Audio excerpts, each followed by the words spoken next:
Welcome to the Deep Dive. Today we're focusing on a single, really compelling document, an excerpt from a spiritual reflection called Talking About Jesus. Yeah, this is a fascinating piece. It's really a deep look at sustained spiritual focus. It sort of outlines a relationship model built on reliance, growth, and, importantly, fighting against routine. And our mission here is to just pull out the core ideas, Right. right? Especially around desire and dependency. Exactly. Okay, so let's just jump right in.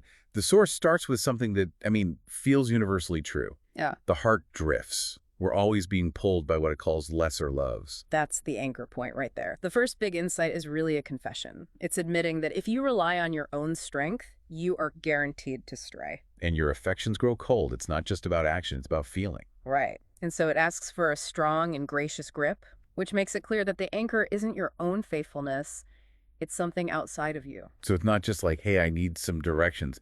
It's more like, I need you to physically hold on to me, a firm hold. Precisely, because it positions this divine presence as the very life of the soul. And what's fascinating is how it describes the opposite. Distance brings confusion. Even in the day-to-day stuff. Especially then, it says even in the quiet rhythms of each ordinary day. You don't just drift in a crisis. You drift when you're just going through the motions. Nearness is clarity. Distance is confusion. It's that simple. Yeah, that makes so much sense. You mistake the routine for actual stability. Yeah.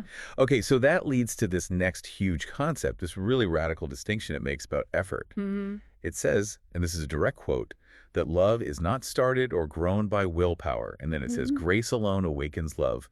Grace alone sustains it. And that just flies in the face of our whole, hustle culture mindset, doesn't it? We think grit and willpower are the answer to everything. Right. Self-improvement, career. Yeah. You just have to try harder. But this text says that's actually counterproductive here. It is, because willpower at its core is transactional. It only generates what the text calls duty. It's the logic of, if I do X, I will get Y. Okay, hold on. Unpack that. Why is that the problem? Because the motivation is external, or at least it's based on a reward. Grace, as it's presented here, changes the source of the motivation itself. It becomes internal. Ah, I see. So it's like the difference between forcing yourself to go for a run because you feel you have to, that's duty. And waking up genuinely excited to run because you love the feeling of it, that's delight. The actions, obedience, humility, trust, they look the same from the outside. Yeah. But the whole engine has been swapped out. That's it. Grace transforms the act from a burden into a delight, from something you must do to something you get to do. But, even delight can get stale. And the source seems really aware of that. It talks about a fear of stagnant love. Yeah, love that just looks the same year after year. That's where the fight against routine really kicks in. The goal is a living, growing love. So how does it suggest we do that? Because we all hit those moments, right?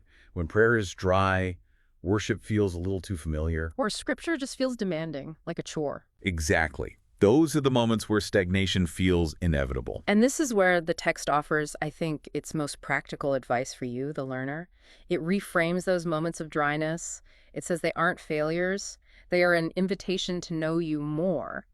So it's not about the feeling. It's not about getting an emotional hit. No, it's about deepening the relationship itself. And that's the final point it makes. You should seek the divine, not only for comfort, but for communion. Not only for answers, but for yourself. That's a huge shift. It grounds everything in who the divine is, not in how you happen to feel on a Tuesday morning. Right. Comfort is a feeling. It comes and goes. Communion is the stable connection that exists underneath the feelings. If you only seek comfort, you quit when you feel dry. But if you seek communion, the dryness is just part of the conversation. It's an opportunity. Exactly. So to wrap this all up, what's the big takeaway?